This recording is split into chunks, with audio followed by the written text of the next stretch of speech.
soldiers, especially the officers, were to be considered enemies.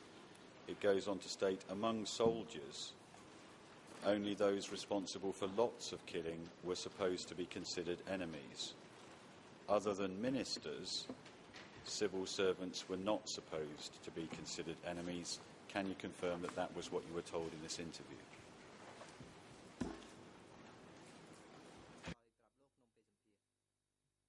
Yes.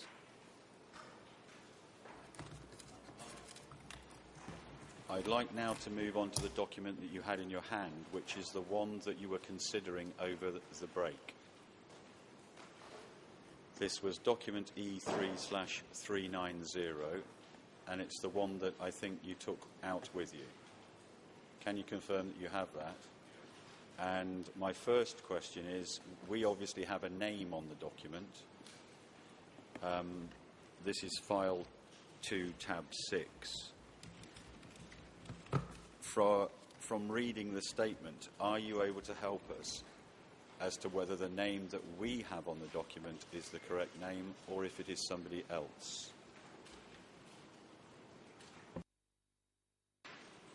I've glanced through the whole document, and yes, I think it's the person named at the top on the first page.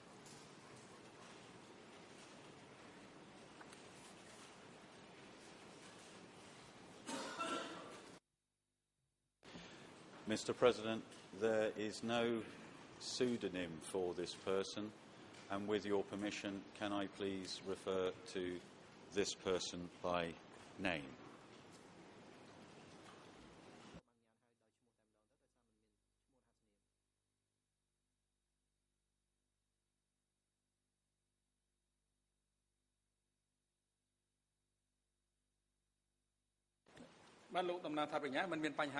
Mr. President, you may proceed without any problem, please.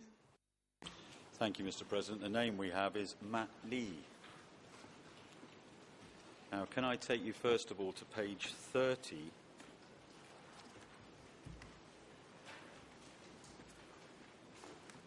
English ERN 00436875. Khmer 00392106 through 07. I apologise, I do not appear to have... Oh, I do, in fact. No, I don't have a French ERN, forgive me. This is, I would anticipate, on the last page of the French version. In explaining certainly his position at some stage, he says, I was in a district committee and I was a member of the standing committee of the Assembly too. Is that correct? Is that what you were told in this interview?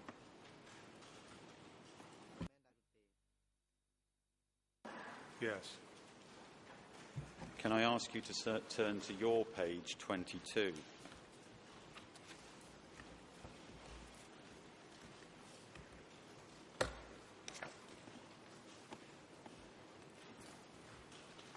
Towards the bottom of the page, or two-thirds, a sentence beginning domestic policy. Do you have that? I'm now going to read this extract. Domestic policy. Starting from this, it was imperative to dig the trunks out by the roots. Dig out both trunks and roots, the city people. They researched those people, and if they had even been first lieutenants, second lieutenants, or had worked in the courts, they were killed. That was what they called to be able to kill them. They designated them all as enemies. They had served the three enemies. First, CIA henchmen. By CIA, they meant belonged to the American CIA. Second, the KGB, Soviet agents. Third, the UN. They made these determinations to facilitate the killing. So then the arrested people, in your questions you asked, was there any possibility of preventing this? Well, they arrested people. I was district committee level. I was also a member of the assembly. Just ask them why. They said CIA. Just ask them why. They said UN Major. Just ask why. They said KGB. That was all predetermined. Starting from that came the killing. The continuous killings that began after the liberation in 1975 until we liberated the country in 1979. Can you confirm that that was what you were told in this interview?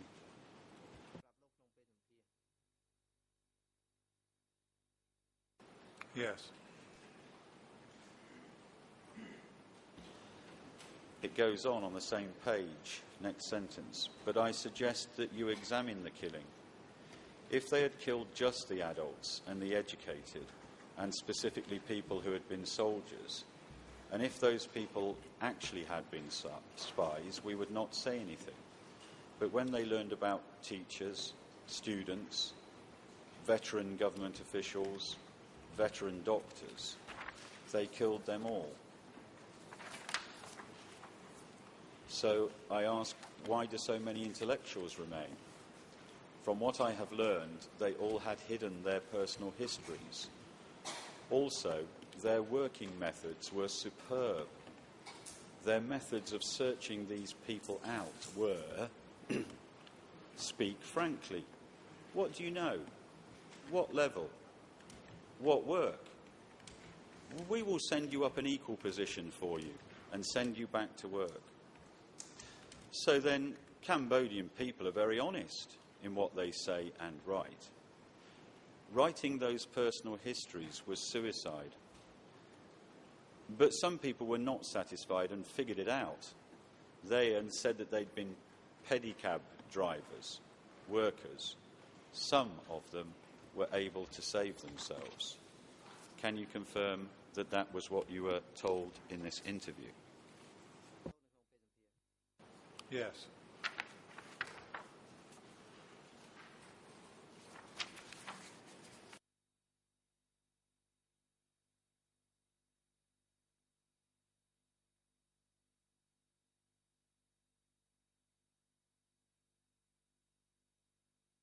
Still on the same interview, page 29, English ERN 00436874, Khmer 00392105.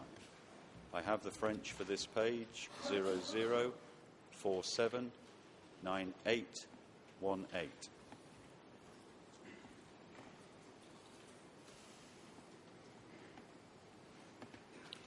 I personally saw the killing. Beginning in 1975, when he, it's a reference to Pol Pot, had full power in his hands. That was when it began. Like I said earlier, ask them and they said CIA. Ask them and they said Lieutenant Colonel, Second Lieutenant. And the Cham brothers and sisters. I am Cham too.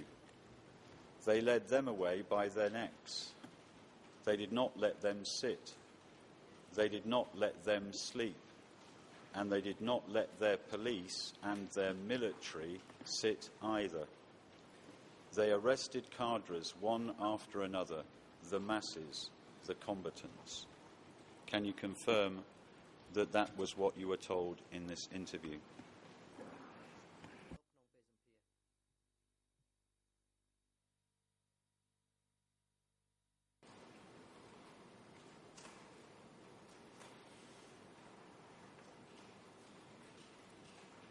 Yes. I'd like you to move, please, to file 2, tab 5.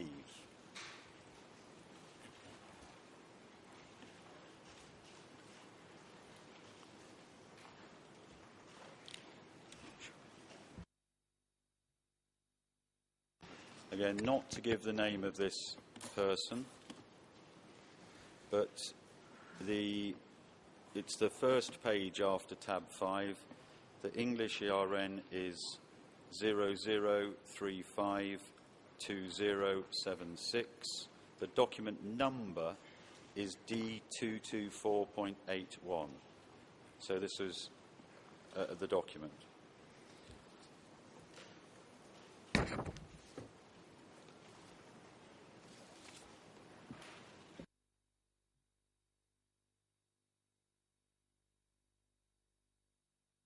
Mr. President, again, no pseudonym. Can I please refer to this person by name?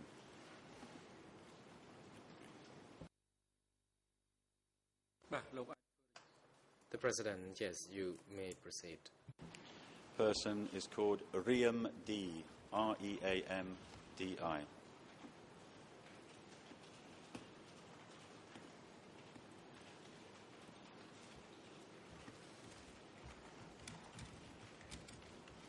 He states, the Northwest Zone killed a lot after 17 April 1975.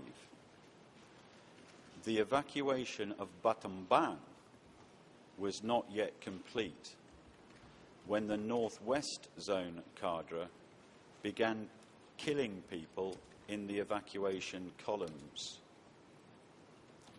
They killed those in the military and civil service with rank. These were taken away and killed. Is that what you were told in this interview? Yes.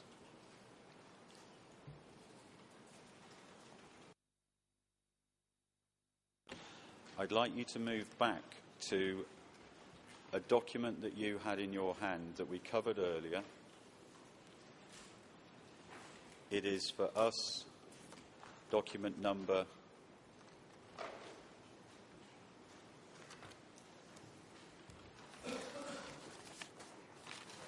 E3/387. This was from TCW 494. If it helps you, the first number in the top left of the page is 00350200.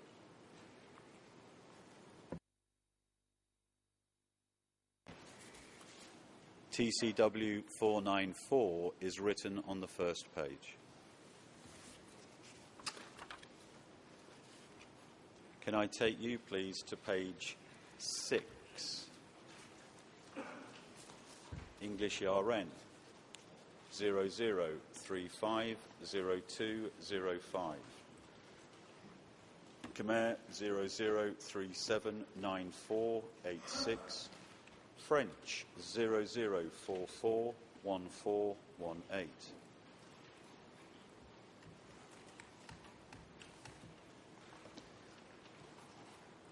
At the bottom of your page, Mr. Header. In April, and that's reference to 1975 from the preceding paragraph, in April, Pol Pot issued another secret policy. That was wiping out all elements in the Lon Nol regime.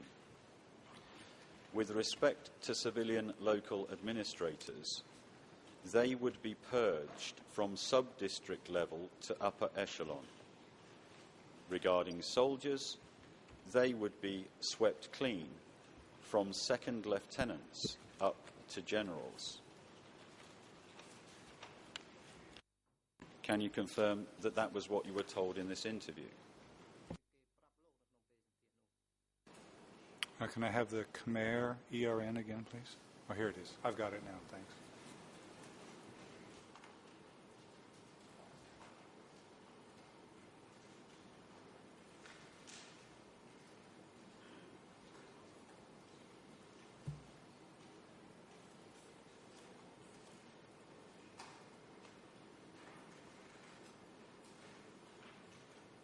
Not the same.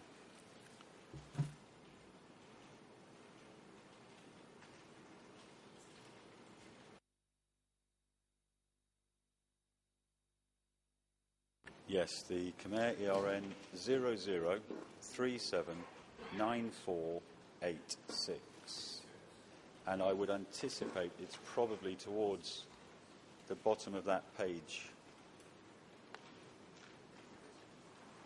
We have it now. It can go on the screen. We have it now, it can go on the screen.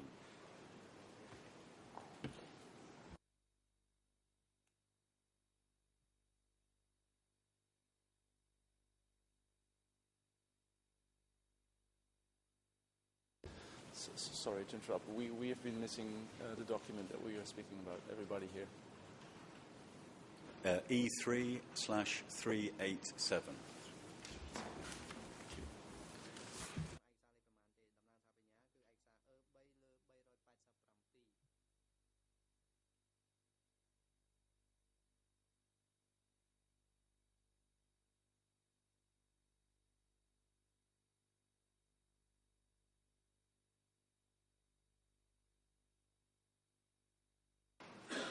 Yes. The English could be slightly misread, in my view. The term used is sweeping cleanly away, here rendered as wiping out. Unless I'm missing it with my failing eyesight, the Khmer doesn't actually say all elements in the Lon Nol regime. It just says elements. And the way in which it's formulated means that not everybody in the Lon Nol regime is an element, but certain persons within the Lon Nol regime are defined as elements, and what follows then gives the definition of those within the regime among the regime's personnel who are considered elements. So with that proviso, yes. I just want to be absolutely clear on the final sentence that I put, which was regarding soldiers, they would be swept clean from second lieutenants up to generals. Is that a correct interpretation, translation? Yes.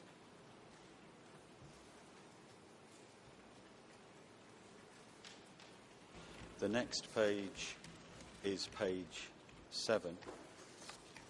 Khmer ERN 00379488. Again, I'm afraid I don't have the French. Bottom of your page 7. In May 1975, Pol Pot called district-level cadres and sector-level cadres, military cadres, ranging from battalion level and above, throughout the country, to a meeting held at Kampuchea Soviet Technology School, where they announced their new policy on the continuation of carrying out socialist revolution. In their policy and the content of the socialist revolution, they determined that we had to struggle to firmly oppose and root out the previous regime based on political consciousness and organisational works. They announced like this because they thought that as long as influences from previous regime were not yet rooted out in the fields of politics, military, economics, social affairs and consciousness, socialist revolution would not uphold. They further confirmed where we had to carry out socialist revolution and uproot the previous regime in all fields. They clarified that we had to do it on cadres, state members and militaries. This was where we did. This was the main policy in the affairs of building their socialism. I hope you have the Khmer on the screen. And again, the same question, can you confirm that that was what you were told? Is the translation faithful?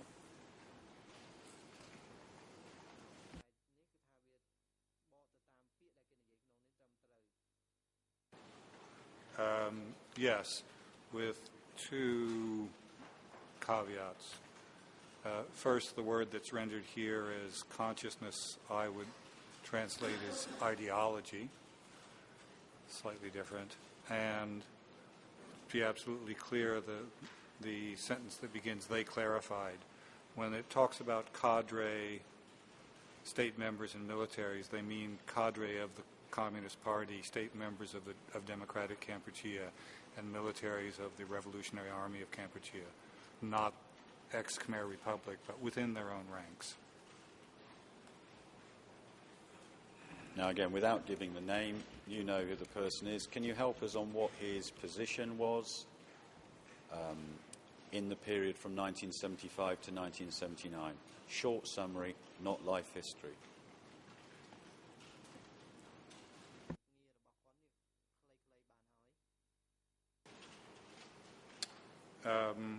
For most of that period, he was Deputy Secretary of Sector 21 of the East Zone and a member of the Zone Standing Committee. Thank you. We've been on file 2 so far.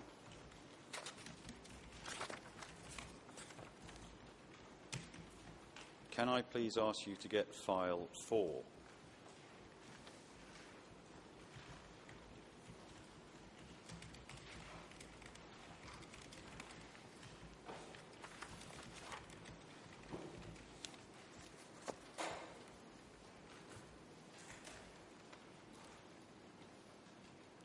File 4, tab 1. Document E190.1.398. Footnotes 20, 21 and 22 on page 7 for you. Speaking here about how far this net was extended, and you talk about extending the execution net to cover most Republican military and police commissioned officers and civil service officials of equivalent rank, brackets bandasak, close bracket, although not ordinary soldiers. And in support of that, you reference our document E3/79, which is an interview that you had with Ian Sari on the 17th of December 1996. And then for footnote 21 you say, the term bandasak refers literally to the Armed Forces and Police Commissioned Officer Corps. By extension, it was also applied to civil servants who in the pre-communist Cambodia wore uniforms with insignia that reflected their rank within the administrative hierarchy, and also the 2 cadre notebooks that we've already covered. With this additional comment, this decision reflected an official evaluation that of all the separate class types, Republican Army and police forces were on the whole absolutely reactionary, although not all were. And you also reference Ben Kiernan.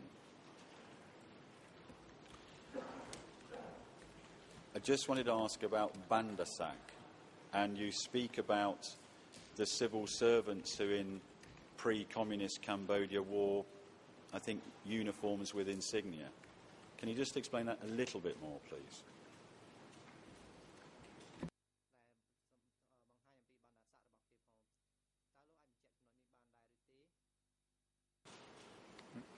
That's based on my recollection of what I saw when I was in Cambodia during the Khmer Republic period. Thank you. We're moving now to file 4, so the same file, but tab 4.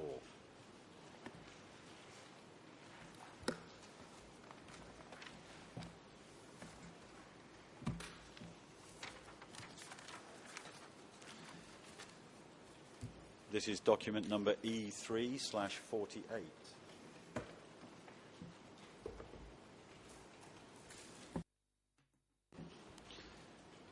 Seven candidates for prosecution.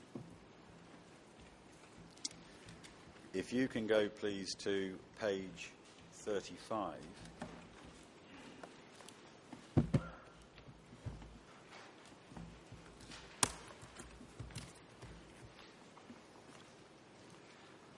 I hope that's the first page you have.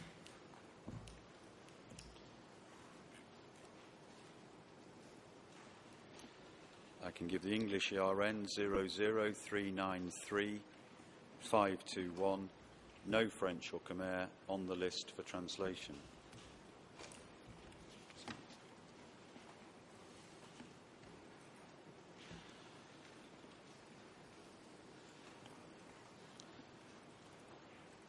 It's actually on footnote 117 at the bottom of the page. The security services and CHLOP operated in a social setting in which the population as a whole was officially divided into three categories called Penset, full rights, Trium, candidate, and Panahau, depositee. This system combined a definition of their rights as members of cooperatives with a vocabulary for labelling people in terms of their perceived or potential disloyalty to the revolution. Those consigned to the lowest category were subject not only to discrimination in terms of political rights and economic rewards, but also arbitrary execution. Thus, in the first phases of the DK regime, generally speaking, the full rights group received the full theoretical food ration or more, had the right to join any political organisation, including the party and the army, and to hold any political position. The candidate group was second on rations and distribution lists and had rights to hold certain low-ranking political positions. The depositees were last on the distribution lists, first on execution lists, and had no political rights. You reference a work of your own, Steve Hedder, Kampuchea, Occupation and Resistance, 2, in 1980. And then another reference is, in these terms, in a commentary. In the second half of 1978, this tripartite division was officially abolished, but elided into what Pol Pot referred to more prosaically as a distinction between good, medium, and weak elements among the population and within the party. And that references Pol Pot. Let us continue to firmly hold aloft the banner of victory of the glorious Communist Party of Kampuchea in order to defend democratic Kampuchea, carry on socialist revolution, and build up socialism. 27th of September 1978. You carry on informally, both within party circles and at the mass level. This tripartite division tended to be reduced to a simple dichotomy between veteran and new people that categorised the population on the basis of whether they had come under communist control before or after 1975. From the beginning, although the leadership made a clear distinction between being a depositee or one of the new people and being a politically bad element, local security services were given to understand that the new people contained a high proportion of no good elements. And you also refer our document E3/216 and our document E3/797. E3216 is a record of the Standing Committee tour of the North West Zone, 20 to 24 August 1975. And in respect of that, or explaining that document, you say, according to which an unnamed representative of the Standing Committee told the zone that every type of horrible element exists among the new people. And E3797 is a minute of the meetings of secretaries and deputy secretaries of divisions and independent regiments on the 18th of August 1976. My question to you is, ultimately, is it right that there were two groups, as you say, the new people, and how would you describe the other element?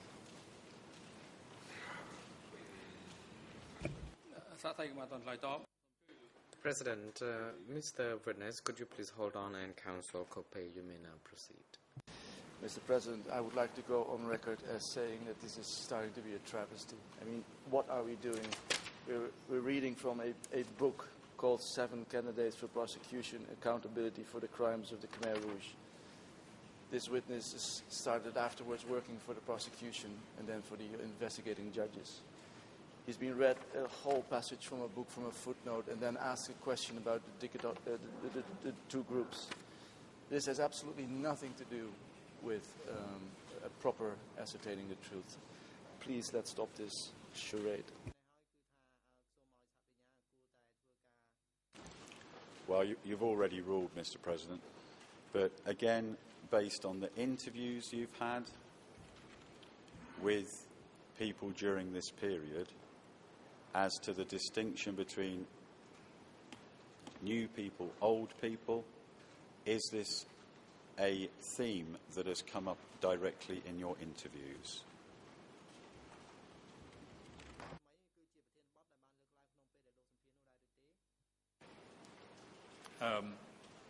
Yes, and not only with regard to the period from April 1975 and thereafter, but before that, into the early 70s, because as the footnote tries to explain, this is a somewhat informal categorization of the population.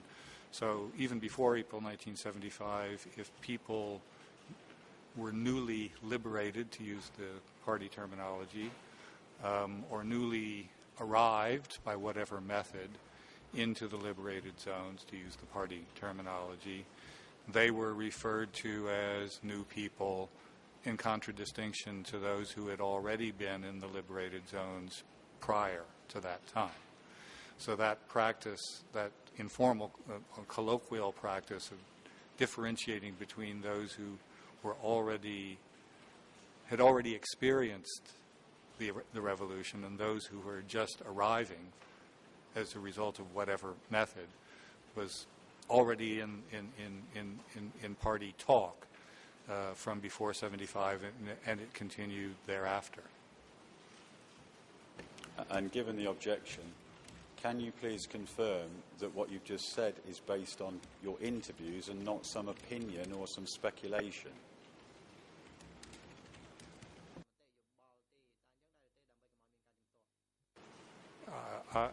I would describe it as a summary of what I have learned from interviews and from documents.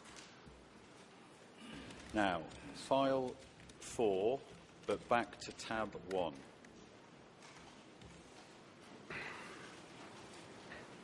Document. The President, Mr. Co-Prosecutor, could you please hold on, and Counsel Wacken, you may now proceed. Thank you, Mr. President. I think that based on the last answer that was provided by Mr. Heder, we are coming close to the description that was given by my colleague. That is to say, this hearing resembles the hearing that we opposed recently on the key documents. Mr. Heder traveled thousands of miles to come before this court. The prosecutor is reading to him segments that he is interested in, of course, to state his case. And the only confirmation we get is, if all of this confirms, generally speaking, the interviews without any further specification that he conducted. We don't know with whom, we don't know when. So when we will be questioning Mr. Heder, what are we going to do? Are we going to stupidly ask questions that are the same to Mr. Heder, asking him in very general terms if he already heard the opposite of what he said? We're working now on foundations that are so uncertain, that are so vague, that this whole exercise seems completely pointless. And in any case, I support entirely what my colleague Victor Coppi just said right now. If my learned friend wants me to give him some lessons on cross-examination, I will. He's free to cross-examine on whatever he wants to cross-examine. Whether he's got a strategy, I don't yet know. But he must cross-examine as he thinks best on the same material, which is the books authored by Mr. Heder. There's no objection, there never has been from the defence, to Mr. Heder giving evidence. This has got nothing to do with document hearings. Can I please continue?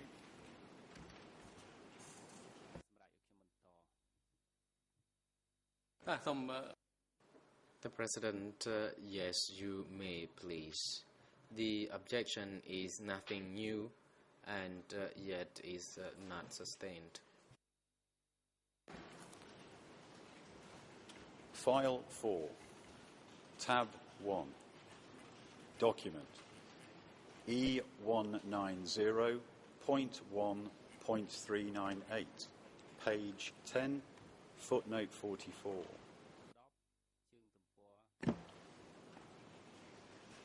Reassessing the senior leaders. In reference to the new people. Footnote 44, page 10. As types who had lived an easy life before, they were less politically dependable than the poor basic people, and more liable to become involved in the traitorous activities of covert Cambodian kin, a colloquial Khmer word of Vietnamese derivation, originally meaning secret police agent, who were stubbornly trying to overthrow the revolution, supposedly at the behest of the CIA and other foreign intelligence agencies. And the document you reference is document number 3. In relation to this, this is E3/781. And in terms of the colloquial word of Vietnamese derivation, Did you have to research that, or was that apparent from the wording itself?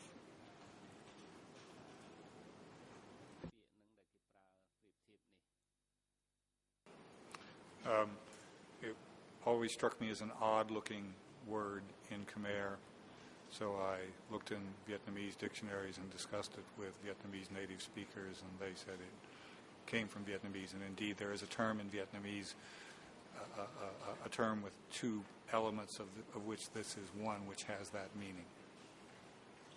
Thank you. In the same document, it's the next footnote, in fact, footnote 45, so E190.1.398, reassessing the senior leaders.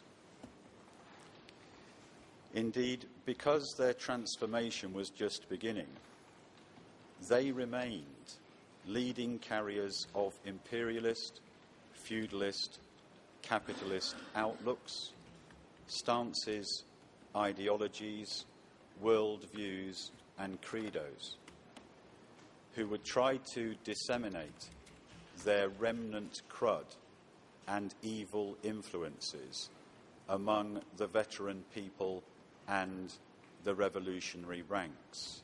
And you reference our document E3/729.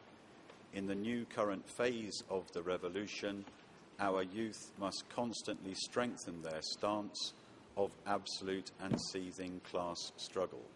In Revolutionary Youth, number 10, October 1975.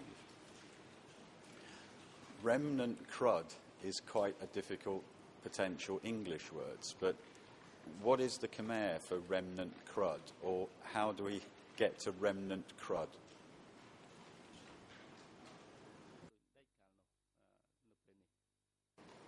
I'll reveal that my claim to be fluent in Khmer is completely baseless.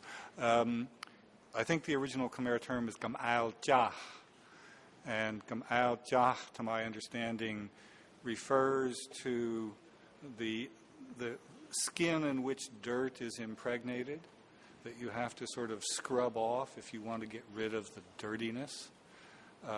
So that's a term that was used in CPK parlance to refer to the dirty remnants of the old society that had to be, in some sense, by some method, scrubbed away.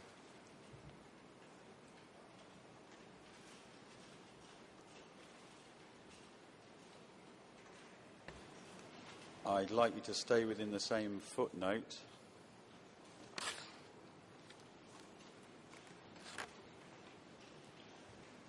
Same document, rather, E190.1.398, reassessing senior leaders, footnote 82. This is on your page 16.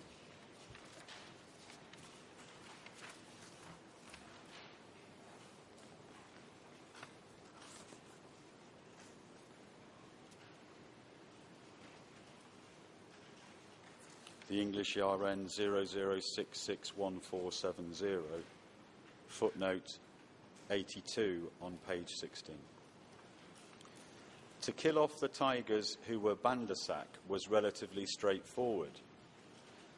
The CPK's zone, sector, district, sub-district and village party committees were tasked to continue the work begun by military units in and around Phnom Penh and other towns, by finding and then secretly killing all fugitive Bandasak. This assignment seems to have been pursued in most places with ruthless thoroughness, if not always the required discretion. And one of the references in support was, for example, the evidence to this effect for the North Zone. In North Zone Committee to Receive Evacuated People, identity card dated 26 April and stamped by Sector 43. We don't have that on our case file. Can you help at all with that footnote, please?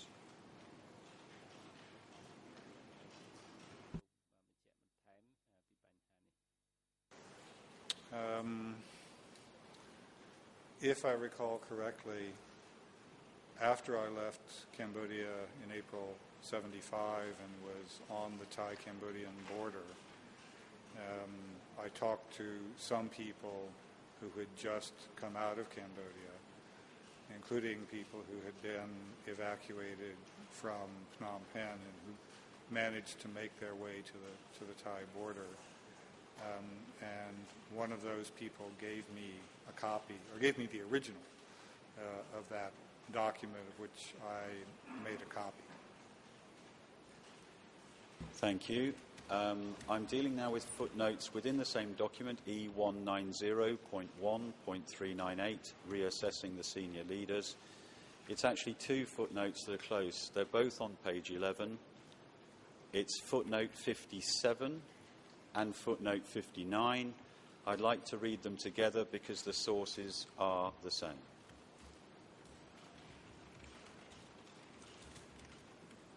About the killings. Justifying this position by arguing that such executions were a necessary part of attacking the old social regime. That is a reference on footnote 57 to the Kai Pok interview. And then if we read footnote 59 in terms of the text, without further definition, Pol Pot also told the political and military cadre in attendance, a meeting, that they must carry out a dogged struggle against CIA spies belonging to Americans and KGB spies belonging to the Soviets. Now, one of the references for footnote 59 is E2/2782 on our case file, which is the Kai Pok autobiography. Now, you've already covered the Kai Pok interview that you had with him, but again, from your direct knowledge, do you know about the Kai Pok autobiography? Have you seen that document?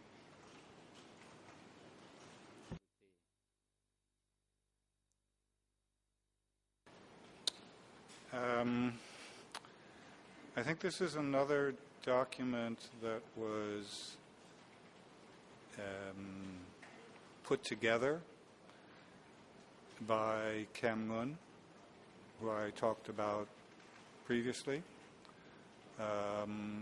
who either had Gapok write this document for him or took it down as a result of an interview that he did with Gapok. And that text was then given to a number of people, including, if I recall correctly, the then editor of the Phnom Penh Post, Michael Hayes, who in turn passed it on to me. I think that's the chain of custody for that particular document. Thank you. Still within reassessing senior leaders, E190.1.398, I'm combining two footnotes. They're on page 20, footnote 103 and footnote 104.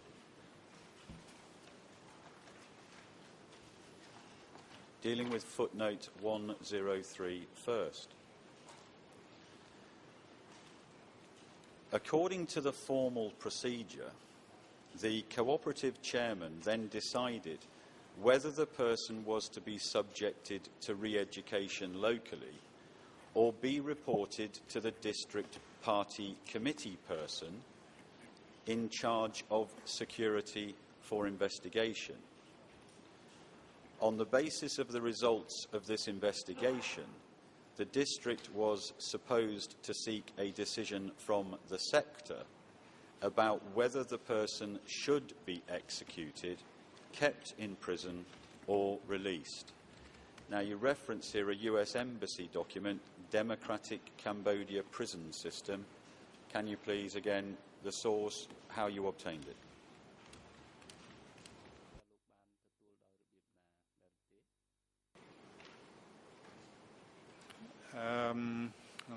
That one, I think, came to me from someone who was in the U.S. Embassy in Bangkok at the time that at the time the document was drafted, or possibly from somebody in the U.S. State Department who received it in Washington. There are a couple of possibilities here. One is Charles Twining. Another is Tim Carney. Another is Desai Anderson. I don't remember which of these people it might have been, but it was probably one of those three. So it's an internal. It's one of these things that used to be called an airgram. It's an embassy report that ends up in Washington. And again, talking about this procedure and carrying on, you say, and formally speaking, the sector needed the approval of the Zone Standing Committee to proceed with a killing. And you then reference our document E3/12, which was the 30th of March 1976 meeting of the Central Committee.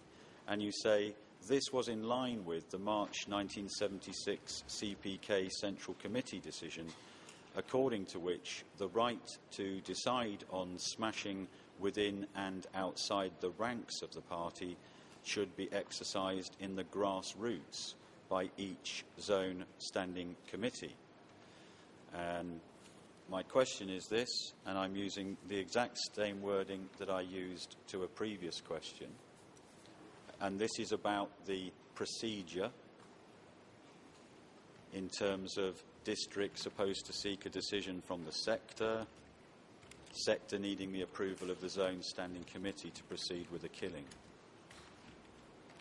From your interviews and direct contact you had with interviewees, did you gather any information that this procedure had in fact happened?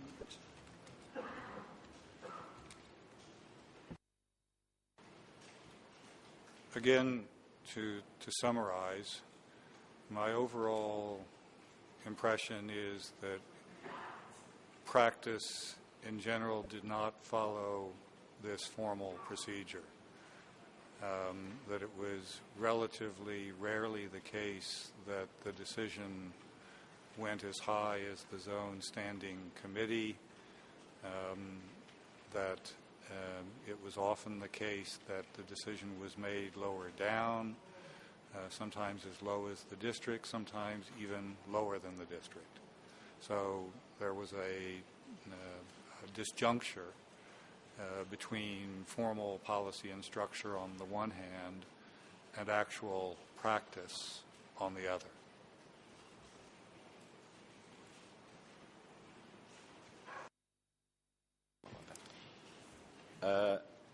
I'm going to ask a question now about information being passed. And this is footnote 105, still on E190.1.398. Footnote 105. New people testimonies confirm that village chairmen and their immediate subordinates were responsible for collecting information to identify enemy and traitorous links and real or potential opponents of the revolution, and then pass this information up to higher levels. Now again, in terms of the passage of information upwards, from your interviews and direct contact you had with interviewees, did you gather information that this had happened?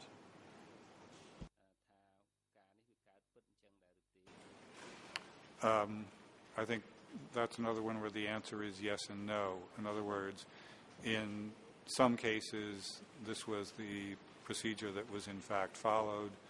In other cases, it wasn't implemented according to this formal procedure. Now, in terms of this reporting, can we please just divert for one moment to File 2, Tab 3?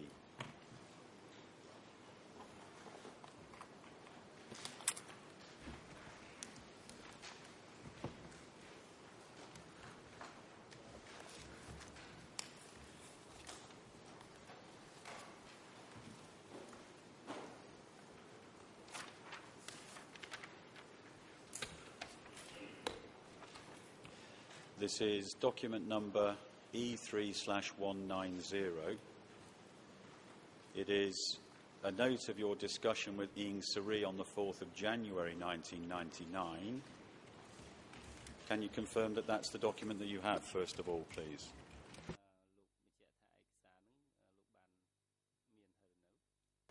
Yes.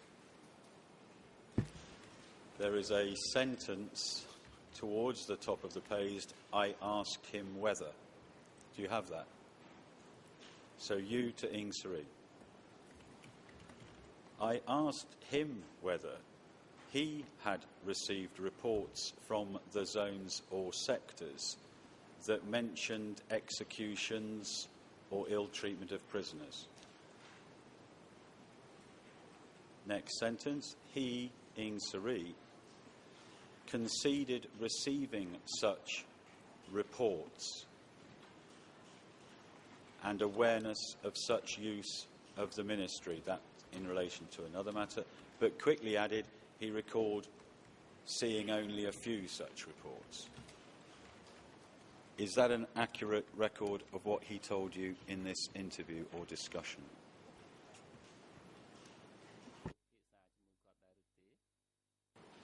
Yes.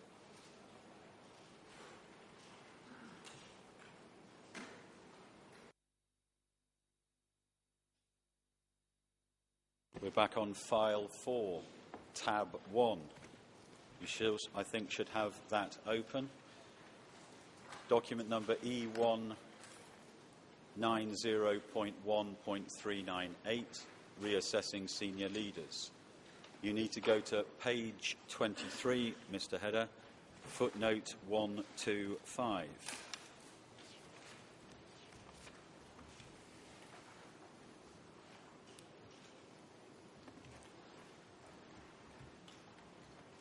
CPK policy vis-à-vis urban-based members of the countrywide Buddhist Sangha community of monks mirrored that towards the urban population as a whole.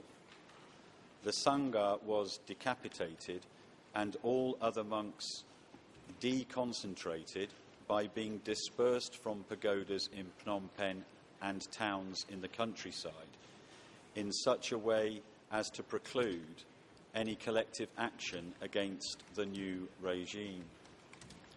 In line with its elaboration of the notion that monks were one of the special class types, the CPK targeted the most senior members of the Buddhist clergy for immediate execution, treating them as the equivalent of bandasak. And your sources in connection with that, or your footnotes, refer to the DK Kadra notebooks that you've already covered. And you add the latter notebook specified that most of the Sangha officialdom was under the political influence, the highest strata of society. Can you confirm that that was the document that you sourced in order to make that statement in the book?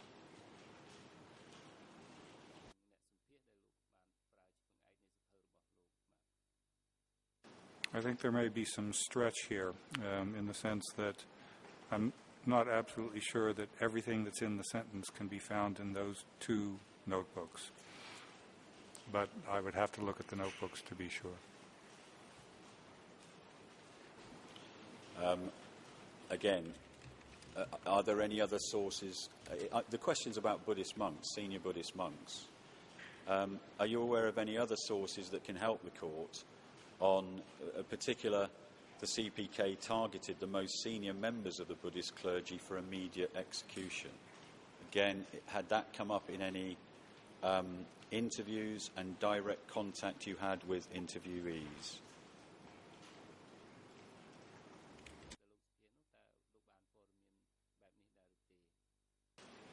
I think the sentence is another example of a summary of what I was told by various people.